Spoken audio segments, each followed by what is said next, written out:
श्रीमन्महागणाधिपतये नमः। ॐ श्री सरस्वती नमः। अस्मद्भ्य श्री गुरु श्री चरण कमलेभ्यो नमः।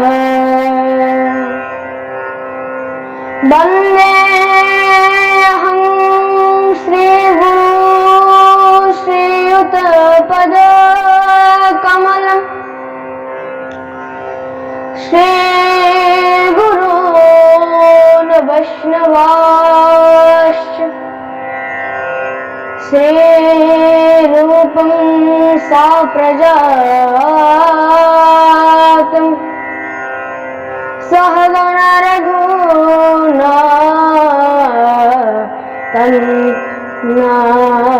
सजीवम् साधकं सावधूतं परिजनसहितं श्रीकृष्ण चैतन्य चन्द्रदेवं श्री राधा कृष्ण वादान सहगण ललिता श्री विशाखान्विता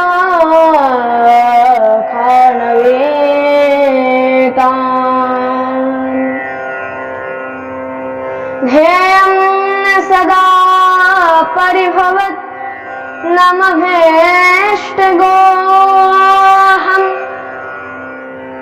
तीर्थास्पदं शिवविरिञ्चनतमस्वरन् परित्रार्तेऽहं प्रणतपानदिवोत्तमम् वन्दे महापुरुषते चरणारविन्दम्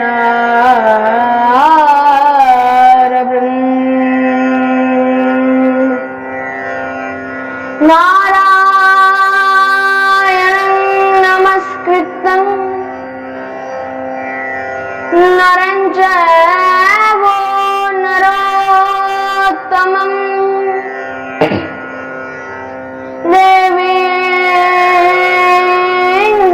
सरस्वती व्यासं ततो जयमुदीरये।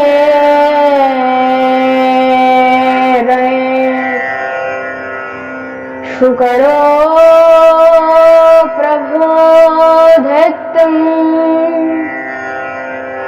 सर्वशास्त्रविशारद एतत् कथा प्रकाशेन मदज्ञानं विनाशाय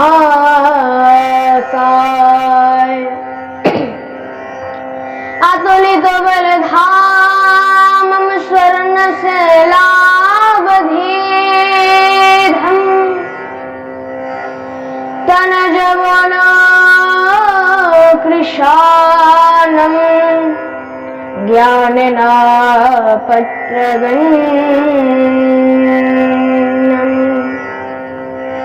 सकलगुणनिधानं वानरानपदीशं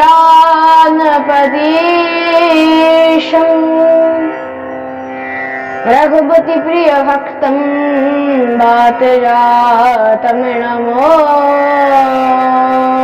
नमः।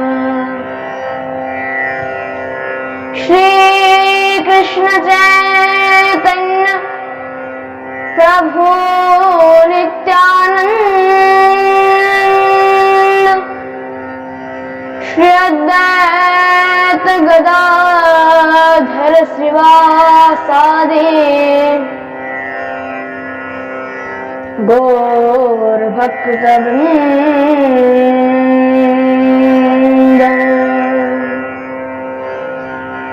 हरे कृष्ण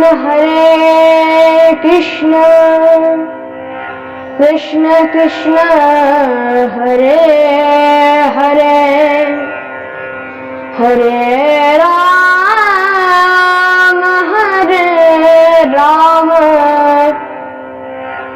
राम राम हरे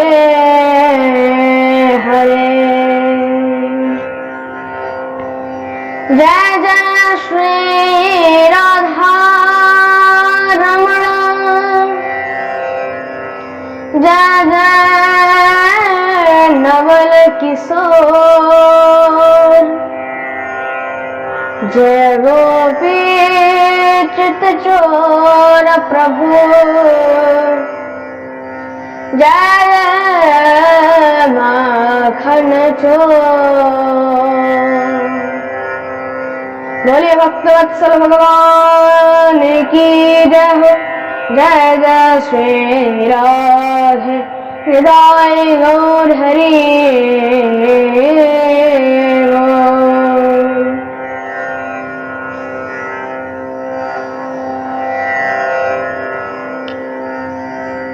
परमानंद चिन्ह मूर्ति, अखिल ब्रह्मांड नायक जगत अधिपति, त्रिलोकेश्वर नंदन नंदन ब्रजेंद्र नंदन भगवान श्री राधा श्याम सुंदरेर असीम कृपाय असीम अनुकंपाय আমরা আবারও ভাগবতের অমৃতময়ী রস আস্বাদন করার বিশেষ সৌভাগ্য প্রাপ্ত করিয়াছি। আজকের পাঠে আমরা শ্রবণ করব যে ভগবান তার নিজের যত বাল্য লীলা ছিল, যত মহারাজ নিজের লীলা ছিল, কিভাবে তিনি গোপীদের সঙ্গে বা তার যত সখা ছিল সবার সঙ্গে কিভাবে সেই দিব্য লীলা সবার সঙ্গে আনন্দে মেতে করেছিলেন। এই কথা শ্রী সুখদেব প্রভুকে রাজা পরীক্ষিত বললেন, হে প্রভু, আমি শ্রীকৃষ্ণের জন্মের পরে, আমরা তো অনেকবারই জন্ম বৃত্তান্ত শ্রবণ করেছি, কিন্তু জন্মের পরে ভগবান কি কি বাল্যলীলা করেছিল সেগুলো আমি একটু শ্রবণ করতে চাই, আমি সেগুলো শ্রবণ করতে চাই। শ্রী সুখদেব প্রভু শ্রবণ করাচ্ছেন।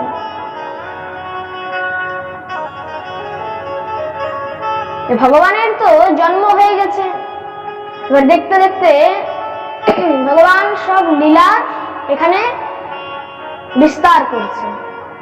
তো জন্মের পরেই নন্দ মহারাজ খুব ধুমধাম করে সেই তার যে জন্ম হয়েছে তার বাচ্চার জন্ম উৎসব পালন করছে।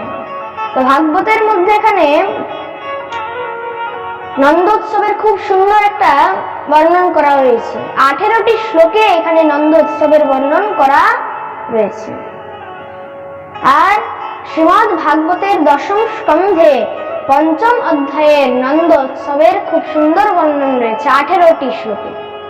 তো প্রথম শ্লোক, নন্দস্তাত্মজ উৎপন্নে জাতলাধো মহামনা আহুয় বিপ্রাণ বেদজ্ঞান স্নাতঃ শুচিরলঙ্কিত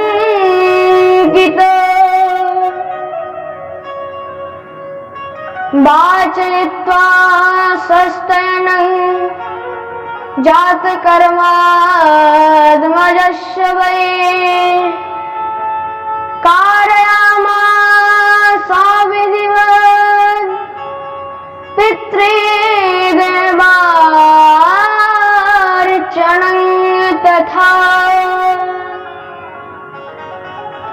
नंदस्तात्मज उत्पन्ने जातल्लाध महामना आहुय विप्राण वेद ज्ञान स्नातः शुचिरलंकित। এখানে শ্রী সুখদেব প্রভু বন্দন করছেন যে নন্দের পুত্র রূপে, নন্দের আত্মজ রূপে কে এসছেন। দেখুন এখানে কোন নাম নেওয়া হয়নি, কিন্তু যে মহারাজ কৃষ্ণ এসছে, বিষ্ণু এসছে, নারায়ণ এসছে, না গোপাল এসছে, না হরি এসছে, কোনো নাম নেওয়া হয়নি। তাহলে বলছে কে এসছে, জাতল্লাধ মহামনা, আহ্লাদ এসছেন। কে এসছেন, জয় বলুন, আহ্লাদ। নন্দের ঘরে কে এসছেন, আহ্লাদ। আহ্লাদ মানে কি, আনন্দ। দেখুন ভগবান তাকে কোনো নাম ধরে ডাকা হয়নি, কিন্তু তাকে আনন্দ বলে এখানে বলা হয়েছে। কে এসছে নন্দের ঘরে, না আনন্দ এসছে, আহ্লাদ এসছে, জাতল্লাধ মহামনাহা, মহারাজ আহ্লাদ এসছে। ভগবান দেখুন যেখানে যান সেখানে শুধু আনন্দই আনন্দ হয়, তাই তো। ভগবান যেখানে যান, ভগবানের যেখানে কথাও হয় সেখানেও শুধু আনন্দই আনন্দ হয়। তার জন্য দেখবেন বলে না, नंद के आनंद भयो जय कन्हैया लाल की, हाथी दिए घोड़ा दिए और दिए पालकी। प्रेम से बोलो राधे राधे। তো বলছে কাকে দিয়েছে হাতি ঘোড়া, কাকে দিয়েছে পালকি, না জওয়ানদেরকে হাতি ঘোড়া আর বুড়োদেরকে পালকি। নন্দকে আনন্দ भयो জয় কন্হैया লাল কি। এইভাবে দিব্য সেই নন্দের ঘরে আনন্দ চলছে। আনন্দের মধ্যে কোন 125 বছরের বুড়ি মহারাজ, নন্দের ঘরে আনন্দ হচ্ছে, তো সেখানে পুরো ব্রজবাসী এসছে, সব ব্রজগণ এসছেন। তো সেই ব্রজবাসীগণের মধ্যে 125 বছরের বুড়ি, একটাও দাঁত নেই। তো মহারাজ সেও সেই ঠেলাঠেলির মধ্যে, ঢোকাঢুকির মধ্যে চলে এসছে, আনন্দের মধ্যে চলে এসছে, পুরো নাচানাচি হচ্ছে, আনন্দ করছে। এবার এক সখীর ঘর আরেক সখী একটু পাশেই, এক সখী আরেক সখীকে বলছে, আচ্ছা একটা কথা বলতো সখী, এই নন্দের ছেলেটার না কোন একটা গোলমাল রয়েছে, নন্দের বেটার কোন একটা গোলমাল রয়েছে। কেন না বলে, আমি যখন ওই কালকে রাতে উঠেছিলাম, প্রায় 12টা ওই মাঝরাত্রি হবে, যখন উঠেছিলাম তো তখন দেখছি যশোদার কাছে একটা খুব সুন্দর কন্যা রয়েছে, আর সকাল থেকে শুরু হয়েছে যে আরে ভাই লালা भयो है, লালা भयो है, লালা ছেলে হয়েছে, ছেলে হয়েছে, সকাল থেকে শুরু হয়ে গেছে। তার জন্য এখানে এক সখী আরেক সখীকে বলছে कि एक अचंबो सुनो रे सजनी, हरि हरि भयो के हो रहा, और रात रात में नंद रानी के छोरी है गयो छोरा। আর যখনই মহারাজ বলেছে, সঙ্গে সঙ্গে সেই যে বুড়ি, 125 বছরের বুড়ি, একটাও দাঁত নেই, সঙ্গে সঙ্গে মহারাজ খিলখিল খিলখিল করে হাসতে লেগে গেছে।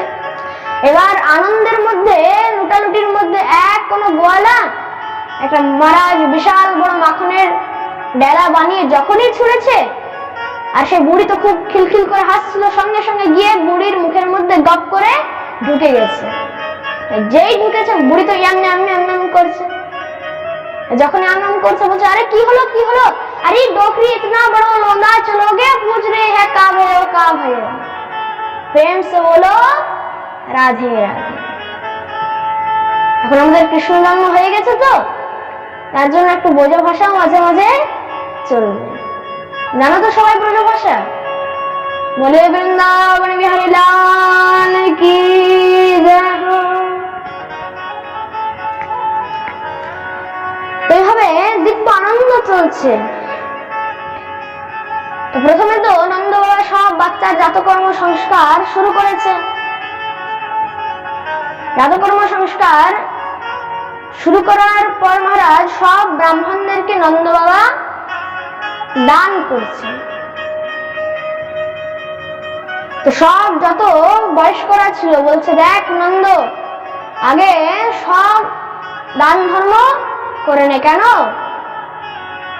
যতক্ষণ পর্যন্ত দান ধর্ম করা হয় না ততক্ষণ পর্যন্ত বাচ্চার নাল ছেদন হয় না।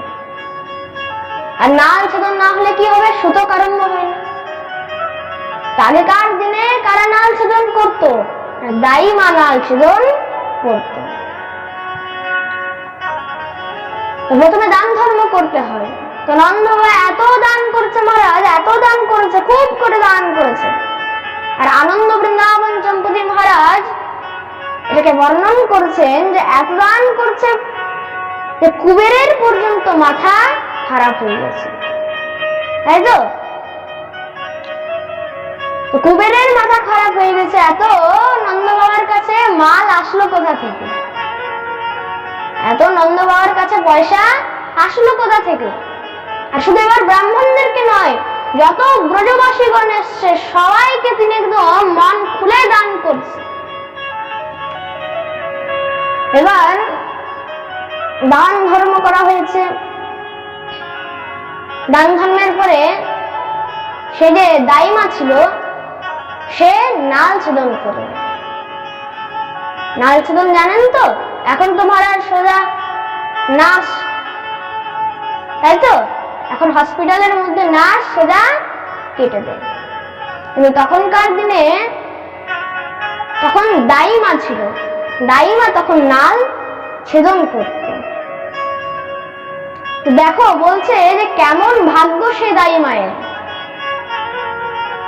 কেমন ভাগ্য সে দাইমায়ের। ব্রজের মধ্যে তো অনেক দায়ী ছিল, কিন্তু যে দায়ী সর্বপ্রথম নন্দনন্দনকে কোলের মধ্যে নিয়েছে সেই দায়ী মায়ের কেমন ভাগ্য। তার জন্য বলছে ব্রজ মে তু হি অনोखी है দায়ী।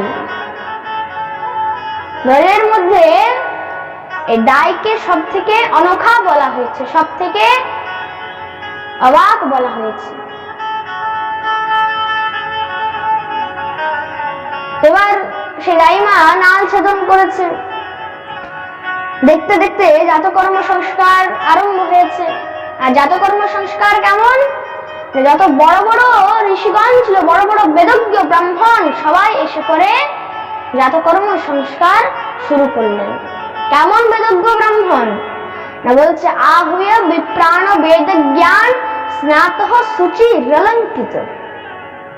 বড় বড় বেদজ্ঞ ব্রাহ্মণ এসছেন, এসে বাচ্চার জাতকর্ম সংস্কার আরম্ভ করেছে। কিভাবে? বাচ ইত্বা সস্তয়নং জাত কর্মাত মজস্বৈ কারয়ামাস সবিধিবৎ পিতৃদেবর্চনং তথা। প্রথমে তো মহারাজ স্বস্তি বাচন দিয়ে মঙ্গল পাঠ আরম্ভ করেছেন। দেখুন, ঘরের মধ্যে যখন কোনো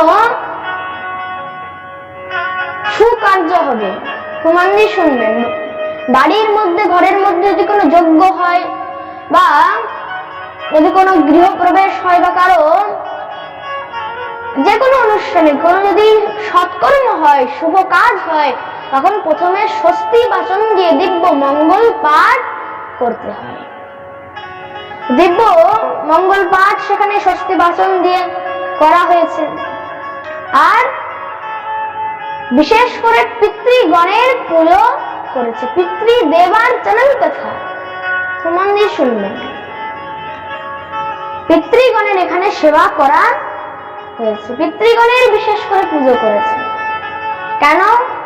দেখুন, যখন পিতৃপুরুষ যখন তার বংশের উপর কৃপা করেন তখন সেই বংশের অনেক বৃদ্ধি হয়। কিন্তু যখন পিতৃপুরুষকে যখন কেউ তর্পণ করে না, পিতৃপুরুষের নামে কোনো দান ধর্ম করে না, কোনো শ্রাদ্ধ করে না, কোনো পিণ্ডদান ইত্যাদি করে না, তখন পিতৃপুরুষের রাগ হয়ে যায় যে বেটা আমারই জন্মে তুমি জন্মগ্রহণ করেছো, আমারই রক্তের সঙ্গে তুমি এখন জন্মগ্রহণ করেছো, এখন আমার রক্তের মধ্যে তুমি বেঁচে রয়েছো, তুমি আমাকেই ক্ষুধার্ত রাখছো। দেখুন, বাড়ির মধ্যে যদি কোনো বয়স্ক মানুষ যদি ক্ষুধার্ত থাকে, খুব মন দিয়ে শুনবেন, যদি কোনো বয়স্ক মানুষ ক্ষুধার্ত থাকে তখন সে কিন্তু প্রত্যেক মিনিটে আপনাকে অভিশাপ দেবে, যা এই বংশ নষ্ট হয়ে যাবে। সেই রকম পিতৃপুরুষও কিন্তু অভিশাপ দিয়ে দেয়। তার জন্য বিশেষ করে পিতৃপুরুষের নিমিত্তে দান ধর্ম করা উচিত। আর পিতৃপুরুষের সব থেকে ভালো লাগে বস্ত্র। বস্ত্র কেমন না, সাদা রঙের বস্ত্র, শ্বেত বস্ত্র পিতৃপুরুষের অনেক ভালো লাগে, সেটা পিতৃপুরুষের খুবই প্রিয়।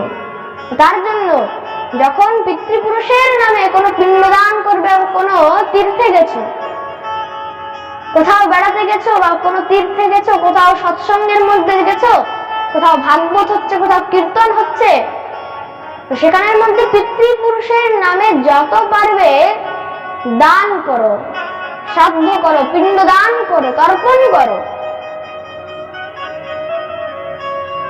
যত পারবে তার নামে শ্রাদ্ধ করো, পিণ্ড দান করো। তাহলে কি হবে, পিতৃপুরুষ তোমার উপর অতি প্রসন্ন হবে। দেখো, পিতৃপুরুষ যদি প্রধান্বিত হয়ে যায়, তখন দেখবে কোন যদি গর্ভের মধ্যে বাচ্চা রয়েছে, তো সেই পিতৃপুরুষ তখন বাচ্চাকে নষ্টও করে দিতে পারে। কেন, তখন বংশকে আর বৃদ্ধি হতে দেয় না। তার জন্য বিশেষ করে এখানে পিতৃপুরুষের পুজো করা হয়েছে, পিতৃপুরুষের নামে তর্পণ করা হয়েছে। কোথাও ভাগবত হচ্ছে, সেখানে পিতৃপুরুষের নামে দান করা উচিত। আর এসব দান করলে, পিণ্ড দান করলে, তারা পিতৃপুরুষের যে পিতৃলোকে যে পিতৃপুরুষ থাকে, তারা তাদের যে আত্মা থাকে সেটা আরো শান্তি পায়। আর দেখুন, বংশ কিভাবে বৃদ্ধি হয়, ছেলে দিয়েই বৃদ্ধি হয়। কেন না, মেয়ে তো মহারাজ অন্য ঘরে চলে যাবে, সেই ঘরের বংশ বাড়াবে, তাই তো? তাহলে ছেলে দিয়েই বাড়ে। এভাবে সেখানে বিশেষ করে পিতৃপুরুষের নামে পুজো করা হয়েছে, তর্পণ করা হয়েছে।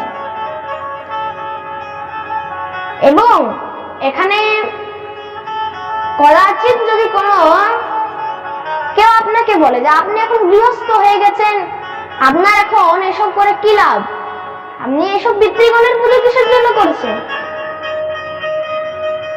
তো বুঝে যাবেন সে এখন মহারাজ অনেক বড় হয়ে গেছে, এখন তিনি পরম বৈষ্ণব হয়ে গেছেন, মানে এখন খুব উচ্চমার্গীয় হয়ে গেছেন, তিনি এখন আর ভগবানের ক্যাটাগরিতেও নেই, ভগবানকেও তিনি এখন ফেল করে দিয়েছেন, ভগবানেরও ওপরে চলে গেছেন। বুঝতে পারছেন, এখন ভগবানও তার কাছে মিথ্যা হয়ে গেছে, বেদব্যাসও মিথ্যা হয়ে গেছে, শ্রী সুখদেব প্রভুও মিথ্যা হয়ে গেছে, সে এখন পরম ব্রহ্ম হয়ে গেছে, এখন সে যা পারে তাই উপদেশ দেবে। তা এমন ব্যক্তির মুখও দেখা উচিত নয়। প্রেম সে বলো রাধে রাধে। চাই আপনি গৃহস্থ হন, খুব মন দিয়ে শুনবেন, আপনি গৃহস্থর নিয়ম কিন্তু গৃহস্থকে অবশ্যই মেনে চলা উচিত। আপনি যাই শৈব হন, শাক্ত হন, বৈষ্ণব হন, যে কিছু হতে পারেন, কিন্তু আপনাকে গৃহস্থের নিয়ম মানতে হবে। দেখুন, এসব নিয়ম কিন্তু গৃহস্থদের জন্য, সাধুদের জন্য বলা হয়নি।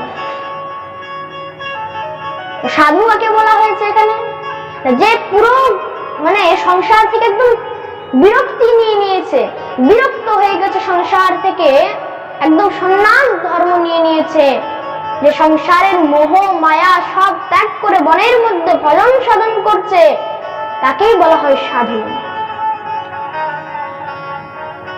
দেখুন,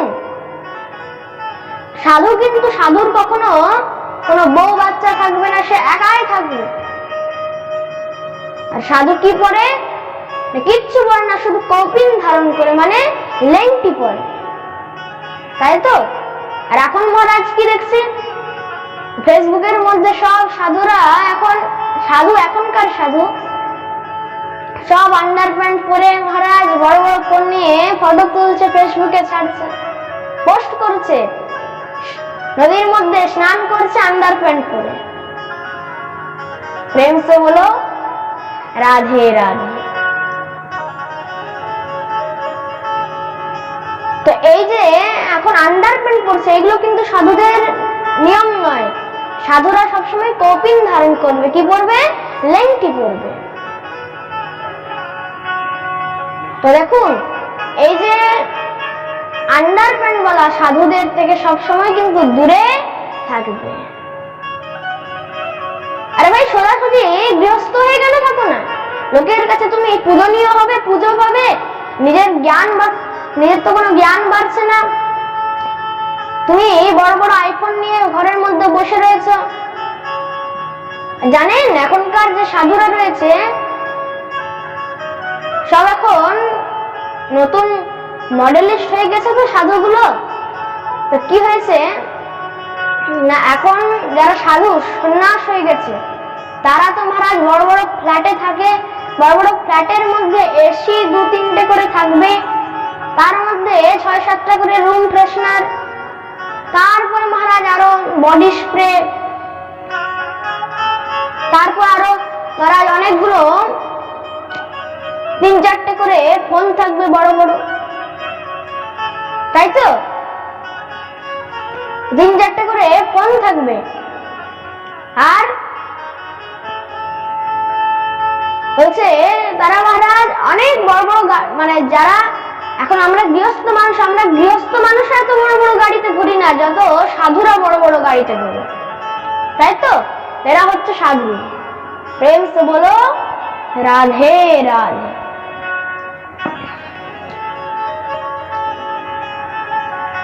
আপনাকে গৃহস্থের নিয়ম মেনে চলতে হবে। আরে এখানে তো শ্রী সুখদেব প্রভু এটা না লিখতেও পারতেন, না লিখলেও তো পারতেন। বেদব্যাস এখানে না লিখলেও পারতেন, শ্রী সুখদেব প্রভু এখানে না বললেও পারতেন কি যে পিতৃদেবার্চনং তথা। এটা তো না লিখলে না বললেও চলতো, কিন্তু কেন বলেছে না এগুলো বিধি বিধান দিয়ে পুজো করা উচিত। আর দেখুন এখানে নন্দ বাবা ব্রাহ্মণদেরকে কি কি দান করেছে, খুব মন দিয়ে শুনবেন।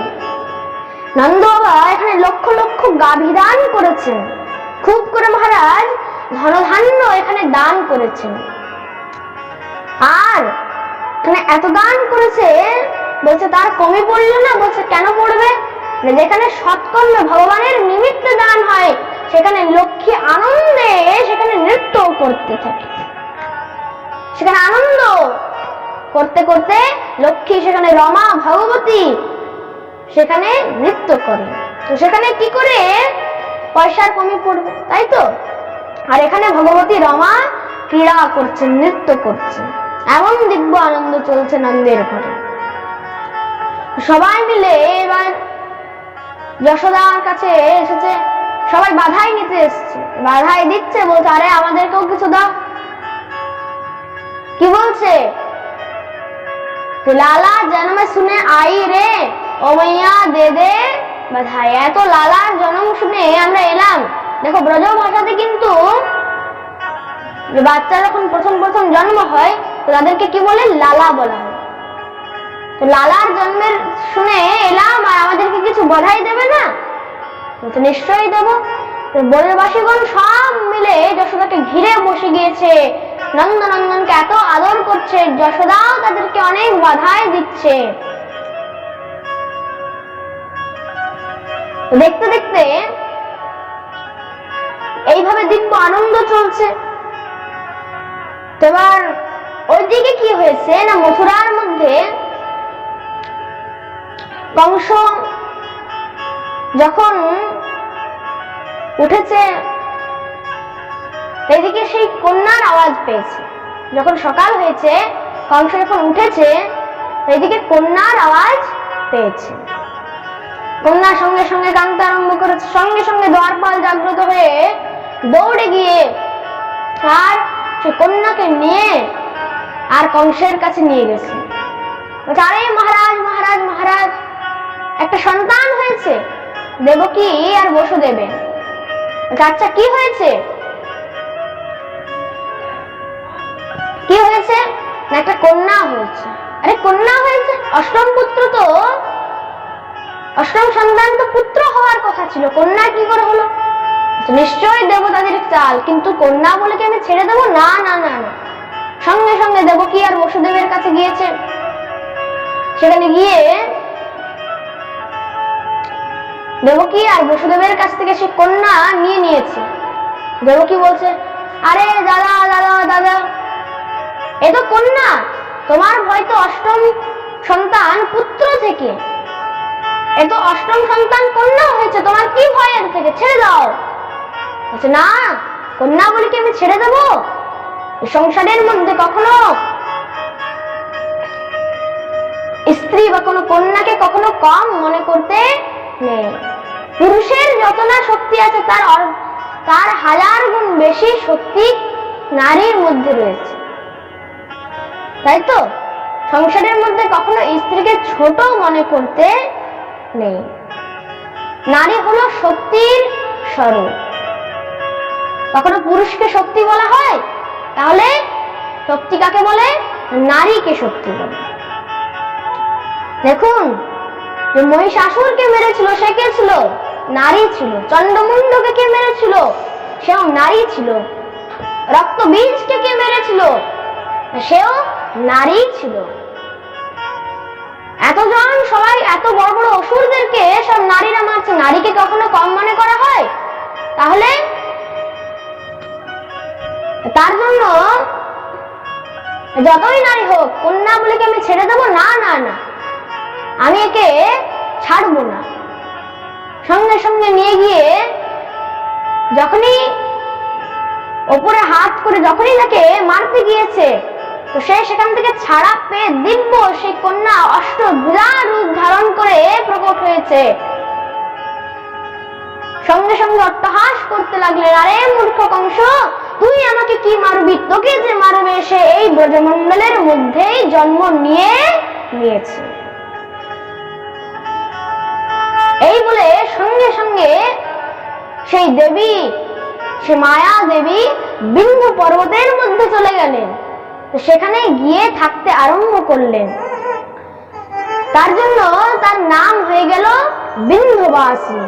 বলে মাইয়া বিন্ধ্যবাসিনী কি।